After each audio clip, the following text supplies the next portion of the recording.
E eis que veio ontem a bomba que eu aguardava, a bomba que eu vinha prometendo a vocês, uma delas, né? E o que aconteceu? O Comitê Judiciário intimou o FBI dos Estados Unidos a respeito do meu caso e a respeito do Brasil, a respeito da cooperação do FBI com Alexandre. Isso foi objeto de várias matérias aqui nos Estados Unidos, inclusive do respeitado Daily Wire. E eu reproduzi a matéria em português do Daily Wire, tá no meu site.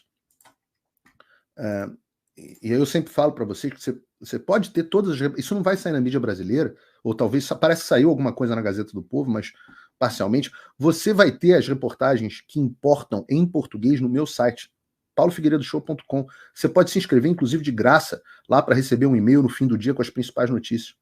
Mas o que diz a reportagem? Ela diz o seguinte: Câmara investiga a colaboração do FBI na repressão a críticos do Brasil. O presidente do Comitê Judiciário, Jim Jordan, está exigindo respostas do FBI sobre relatórios que indicam que o Bureau, o FBI, né, entrou em contato com americanos. Na verdade, o correto não seria americanos, mas residentes nos Estados Unidos, porque eu não sou americano, em nome do governo brasileiro. Jordan enviou uma carta ao diretor do FBI, Christopher Wray, nessa terça-feira, buscando respostas sobre relatos do Brasil que sugerem que o FBI pode ter desempenhado um papel na repressão do governo brasileiro a críticos e jornalistas. O presidente deu um prazo ao FBI até 17 horas no dia 4 de junho.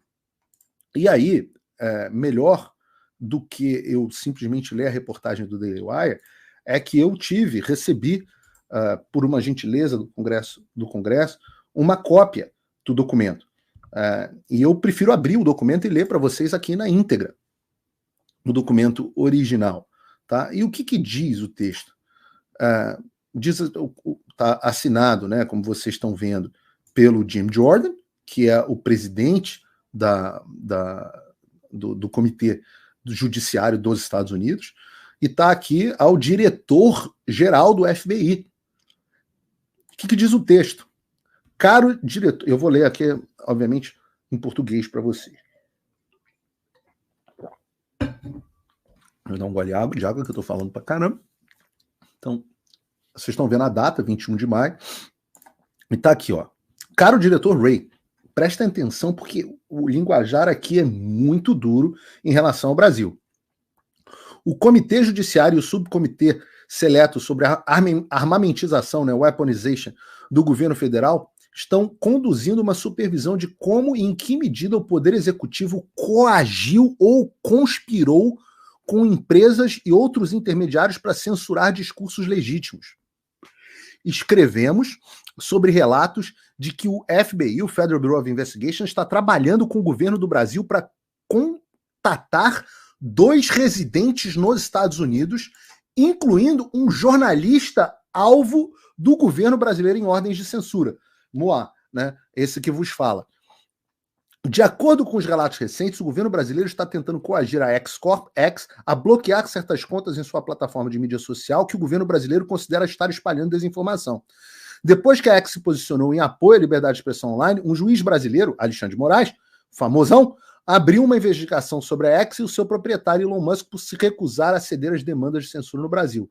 A X indicou que está sendo, abre aspas, forçada por decisões judiciais a bloquear certas contas populares no Brasil, fecha aspas, ou então a enfrentar sérias consequências, incluindo grandes multas, a prisão de funcionários da X e fazer com que a X, o Twitter, né, encerre suas atividades no Brasil.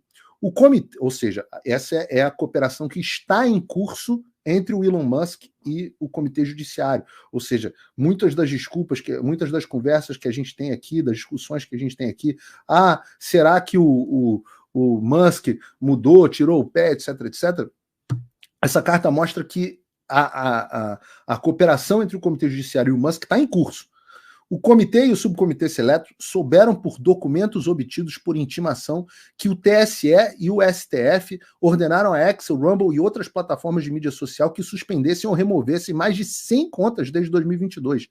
Essas demandas de censura foram direcionadas a críticos do governo brasileiro e incluem o ex-presidente brasileiro Jair Bolsonaro, membros conservadores do Legislativo Federal, jornalistas, como eu, Alan dos Santos, Constantino e outros, membros do Judiciário, como a Ludmilla, e até mesmo um cantor gospel e uma estação de rádio pop.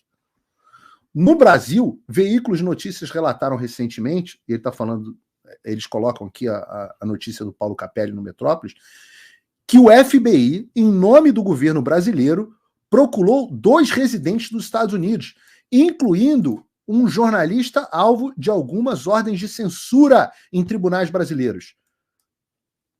Tá aqui, não é mais sou eu que estou dizendo, é o Congresso dizendo que eu, residente dos Estados Unidos, sou um jornalista alvo de algumas ordens de censura por tribunais brasileiros. Só para deixar claro, senadores, censura é proibida pela Constituição brasileira. OEA é proibida pelo Pacto de São José da Costa Rica, do qual o Brasil é signatário. É proibida pela Declaração Universal dos Direitos Humanos. Não sou eu, não é mais a palavra do Paulo. É a palavra do Comitê Judiciário do Congresso dos Estados Unidos. Rodrigo Pacheco, até quando o senhor vai ficar vendo isso calado? Não precisa gostar de mim, não. Olha que interessante, e isso vai se conectar com o que a gente vai falar aqui até agora. O comitê e o subcomitê seleto já descobriram como o FBI trabalhou com o governo estrangeiro para facilitar a censura da liberdade de expressão dos americanos. Por exemplo, ou seja, não é a primeira vez que o FBI faz isso. Em 2022, o FBI, a pedido de uma agência de inteligência ucraniana, sinalizou para empresas americanas de mídia social as contas autênticas de americanos, incluindo uma conta verificada do Departamento de Estado dos Estados Unidos e contas de pertencentes a jornalistas americanos. A recente divulgação do FBI levanta preocupações sobre se o FBI está novamente ajudando a facilitar os esforços de censura de um governo estrangeiro. O FBI facilitando os esforços de censura de um governo estrangeiro, brasileiro. Aí diz a carta, a liberdade de expressão, inclusive a liberdade de expressão em plataformas digitais, é parte fundamental e necessária de sociedades democráticas e justas. Portanto, para entender a natureza e a extensão das interações do FBI com o governo brasileiro em relação aos seus esforços de censura e para auxiliar o comitê em sua supervisão, pedimos a você, Christopher Wray, diretor do FBI, que forneça os seguintes documentos e informações. 1. E aí que a cobra vai fumar. Todos os documentos e comunicações entre funcionários do FBI, incluindo, entre outros, o adido legal do FBI no Brasil, com a sede do FBI e o escritório de campo do FBI em Miami, porque é onde eu estou, referindo ou relacionados a ordens, demandas ou mandados do TSE ou do STF brasileiros, relativo à suspensão ou remoção de contas do X, Rumble ou qualquer outras plataformas de mídia social. Todas as ordens secretas do Xandão estão sendo intimadas a serem apresentadas. Mas todos os documentos e comunicação entre o FBI e órgãos do Poder Executivo, incluindo o Departamento de Estado e Embaixada dos Estados Unidos no Brasil, referindo-se ou relacionando-se a ordens, demandas ou mandados do TSE no Brasil ou do Supremo Tribunal Federal, relativo à suspensão ou remoção de contas no X ou Rumble ou qualquer outra plataforma de mídia social. E 3. Todos os documentos e comunicação entre o FBI e o governo do Brasil, referindo-se ou relacionando-se a ordens, demandas ou mandados do Tribunal Superior Eleitoral no Brasil ou do Supremo Tribunal Federal, relativo à suspensão ou remoção de contas na X, Rumble ou qualquer plataforma de mídia social. Por favor, forneça os documentos o mais rápido possível, mas não depois das 17 horas do dia 4 de junho de 2024, ou seja, 15 dias depois. De acordo com as regras da Câmara dos Representantes, o Comitê Judiciário tem jurisdição para conduzir a supervisão de assuntos relativos a liberdades civis para informar sobre possíveis reformas legislativas. Além disso, a resolução número 12 da Casa autorizou o subcomitê seleto do Senado sobre a armamentização do governo federal a investigar, abre aspas, questões relacionadas à violação das liberdades civis dos cidadãos dos Estados Unidos. Se você tiver alguma dúvida sobre esse assunto, entre em contato com a comitê, blá. Entendam, a casa caiu. Entendam o que isso significa. O Comitê Judiciário do Congresso dos Estados Unidos, da Casa dos Representantes, está abrindo a caixa preta da cooperação semi-clandestina entre o Xandão e autoridades de outros países como o FBI. Na verdade, entre todo o STF e TSE e o FBI. Ora, vejam, isso é fundamental, porque a reportagem do David Agape, muito bem feita, mostrou como veio do FBI todo o framework de combate à desinformação usado pelo TSE até antes do Alexandre. E eu denunciei esse caso na minha audiência. Agora, a gente tem finalmente a possibilidade de ter acesso a esses documentos. Lembram? Todas as decisões do Xandão ficaram em segredo durante anos e nenhuma da porra das instituições brasileiras fez nada a esse respeito. O Banana, do nosso presidente do Senado, não fez nada a esse respeito. A gente só conseguiu acesso a essas decisões absurdas graças à intimação feita por este comitê ao ex. E aí o rei ficou nu. O mundo inteiro viu que as decisões eram decisões de uma página sem substância nenhuma, contrariando o código, como é o nome? Da lei da internet do Brasil. Daqui a pouco alguém vai falar aqui. Então, a gente começou. Agora, a gente vai ter a lupa sobre essa cooperação clandestina que leva o FBI a fazer uma ligação de intimidação com o jornalista. Not on my watch, não para cima de Moá. Porque agora Deus sabe. Marco Civil da internet, muito obrigado ao chat. Né? Deus sabe o que vem daí. Porque isso que eu vivi é um exemplo, e vocês vão entender por que isso é importante. Fiquem comigo, aliás, as 22, quase 23 mil pessoas que estão nos acompanhando e que curtiram e se inscreveram no vídeo. Liderança de audiência folgada, Jovem Pan, coitada, com 8.500, CNN Brasil. Vamos ver CNN Brasil aqui. Devia ter deixado aberto, né, para a gente ver. Mas CNN Brasil, 10 mil, ou seja, já passamos a audiência das duas redes somadas, e isso porque ele bloqueou meu ex, senão a gente estava com 40 mil pessoas aqui nos assistindo. Mas isso é um exemplo de repressão transnacional. E isso é algo que o Brasil tem feito em outros lugares. Você entendeu o que é repressão transnacional, Transnational Reception. Esse é um expediente que é utilizado por governos ditatoriais no mundo inteiro. O Alexandre está usando os mesmos instrumentos que o Putin, que o Xi Jinping, que o Ayatollah do Irã utiliza. Repressão transnacional são as ações tomadas por governos autoritários para intimidar, assediar, vigiar, ou então ameaçar ou prejudicar os cidadãos ou as comunidades de diáspora, como eles chamam aqui, que estão vivendo no exterior.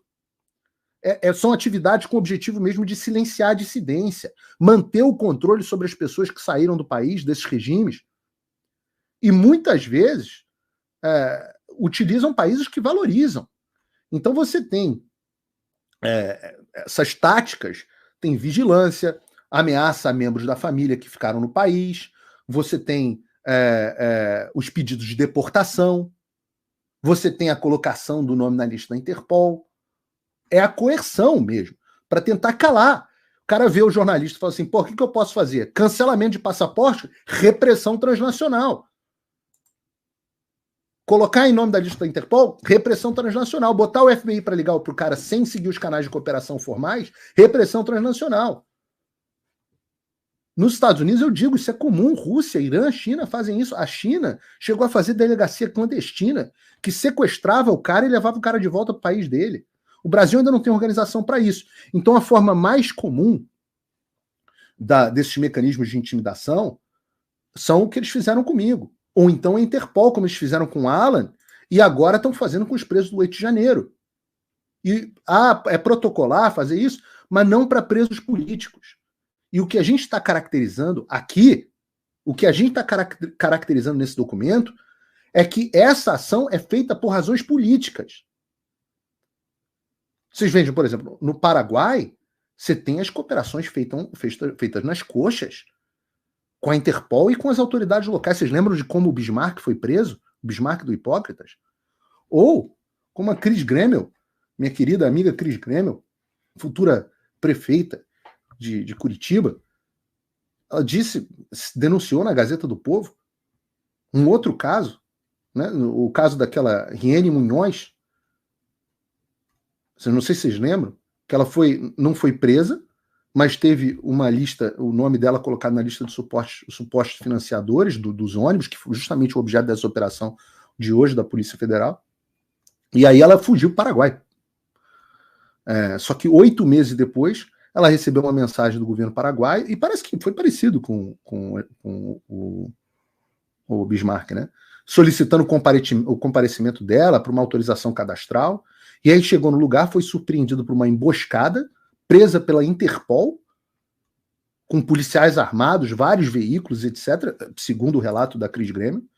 E ela, então, foi entregue à Polícia Federal Brasileira na Ponte da Amizade, sem direito ao advogado, e depois transferida para Brasília, ficou presa 37 dias, e a Interpol negou, disse que não participou de nada.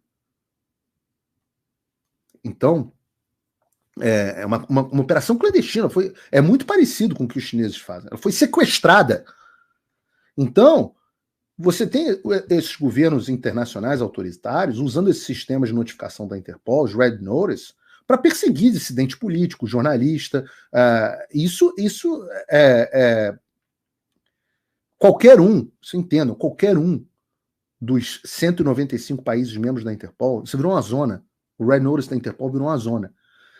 O Donald Trump tem mandado de captura, solicitação de inclusão na difusão vermelha.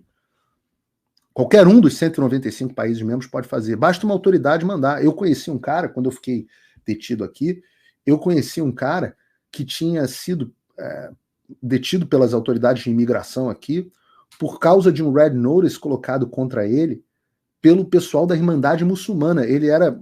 O cara ficou muito meu amigo. Ele era genro do Nasser, do Egito. E o cara com grana, etc., teve o nome dele colocado na lista da Interpol pela Irmandade Muçulmana. Então é esse tipo de coisa que a gente está vendo. Né? A Rússia faz isso. Você tem o caso do Bill Browder, né? O empresário britânico, americano, que a Rússia botou o Bill Browder no Red Notice. A Turquia, desde 2016, colocando as pessoas. A China fez isso com os ativistas uigures, ou uigures, como você preferir. Casos de repressão transnacional. Num sistema que não tem transparência nenhuma. Acusações políticas. Então, o que a gente vai ter agora? Uma ação para que a Interpol pare de aceitar os nomes enviados pelo Supremo Tribunal Federal em qualquer um destes inquéritos políticos. E isso é uma ação jurídica que vai ser tomada daqui para frente. E uma dos documentos para substanciar isso vem daqui. Vem disso aqui.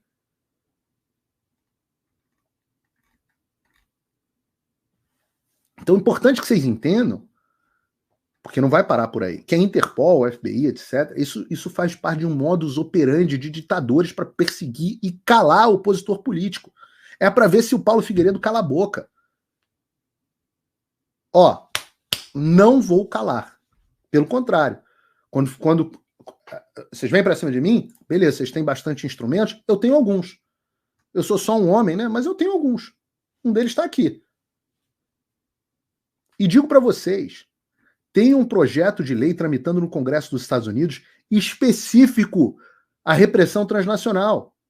O Transnational Repression Accountability and Prevention Act, chama TRAP Act, a lei do TRAP, que foi justamente introduzido, apoio bipartidário, para combater o uso indevido de alertas vermelhos e das outras ferramentas do regime autoritário para perseguir dissidente político no exterior. E para não parecer que o Paulo tá de caosinho, não sei o quê, de novo, não faço bravata. Não faço bravata. Entrem vocês no site do Congresso dos Estados Unidos, vou abrir aqui para vocês, entrem aqui, congress.gov, só entrar, tá aqui, Lei de Política e Repressão Transnacional, tá aqui, vou ler para vocês. Foi apresentado em 16/3, está em fase final de tramitação com apoio bipartidário. Esse projeto procura reduzir a repressão transnacional, abre parênteses, as ações de governos estrangeiros para intimidar, silenciar ou prejudicar membros da diáspora e comunidades exiladas para impedi-los de exercer os seus direitos humanos. Esse projeto de lei exige que o presidente imponha sanções de bloqueio de propriedade e de vistos de certas pessoas estrangeiras, indivíduos e entidades, que se envolvam diretamente na repressão transnacional.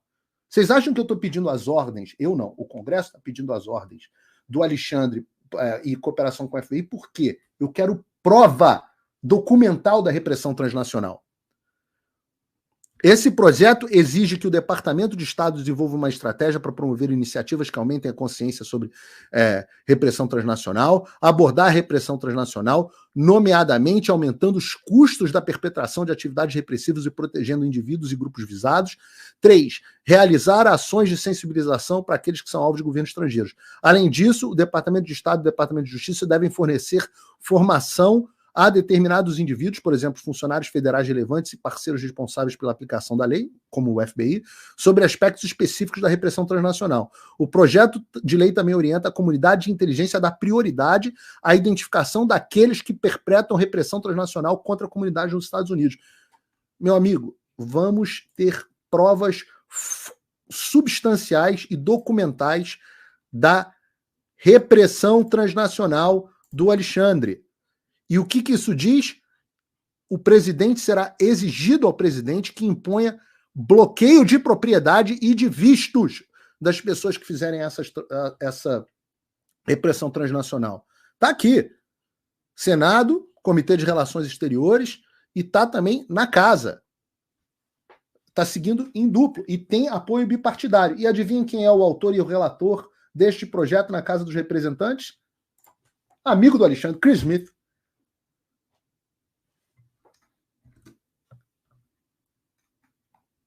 A ideia é que o projeto seja aprovado ainda esse ano. Ou seja, uma vez aprovado, a gente vai usar essa lei e os documentos obtidos para evidenciar a repressão transnacional de agentes públicos do governo brasileiro aqui. Claro que com o Trump, que está liderando com folga todas as pesquisas, vai ser tudo muito mais fácil. Ele pode invocar a lei Magnitsky, tem um monte de coisa que dá para fazer.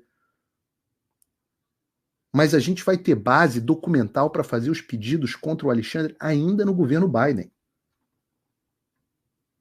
Ah, Alexandre, vai ficar sem vir nos Estados Unidos. Melhor tirar o pé. Será que você tem bens aqui? Eu não sei. Tem boatos que você tem casa de Celebration, não sei aonde. Eu não sei se é verdade.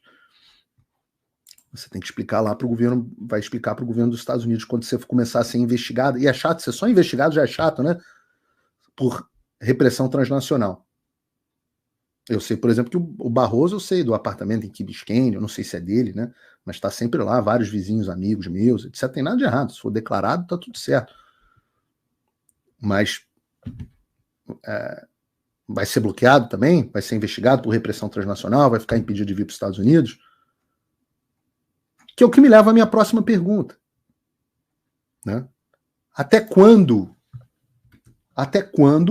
esses caras vão continuar dobrando a aposta? Porque esses acordões aí que vocês fizeram com as pessoas erradas. Eu não sou parte de acordão nenhum, eu não tenho nada com Tarcísio, não tenho nada com Valdemar, com Kassab, não tenho nada nem com Bolsonaro. Não tenho nada com ninguém. Eu estou agindo por mim. E na próxima semana vem mais novidades. A temperatura vai aumentar. Até quando vocês vão? O meu acordo é simples. Eu proponho um acordo aqui, no ar. Vocês estão vendo Paulo Figueiredo ao vivo propondo um acordo. Restaurem a liberdade de expressão, anistiem os presos políticos, encerrem os inquéritos ilegais e responsabilizem os agentes que violaram a lei. Em especial, não dá para responsabilizar todo mundo, responsabilizem o Alexandre. Façam a lei valer de novo. Não é golpe, não tem nada disso, seguindo as instituições. Só isso. Esse é o meu acordo. E daí não vai ter porquê eu continuar me matando aqui, gastando uma fortuna, uma nota preta, para fazer o que eu estou fazendo. E não adianta só devolver minhas redes, não. Meu acordo não é esse. Desbloquear meu dinheiro no Brasil. Enfim, minhas redes, meu dinheiro, onde que vocês quiserem. Cada um enfia onde gostar. Eu sou um cara tolerante aos vários gostos pessoais. Esse negócio não é sobre mim. Se fosse sobre mim, eu tinha aceitado me calar quando apareceram os interlocutores, os advogados. Não, vamos falar com o Alexandre. Se você parar de falar do STF, das coisas do Brasil, ele vai devolver a sua rede. Enfim, onde quiser, pô. Eu vou usar o limite das minhas forças para continuar fazendo o que eu estou fazendo. Não preciso de apoio de ninguém. Preciso do apoio dos meus apoiadores. E eu sei que vocês vão contra-atacar, eu sei que vocês vêm para cima de mim, vão mandar FBI, vão mandar não sei o quê, faz parte. Enquanto eu tiver munição, eu vou continuar trocando tiro metafórico, só para vocês saberem. E eu tenho, uma das coisas que me dá força é o respaldo de vocês. Né? Tanto o respaldo para tudo que eu tenho feito nesse campo, quanto o respaldo para a minha atividade jornalística. Não é normal, não é à toa que um programa bota 22 mil pessoas, quase mais do que o dobro da audiência da CNN Brasil na internet.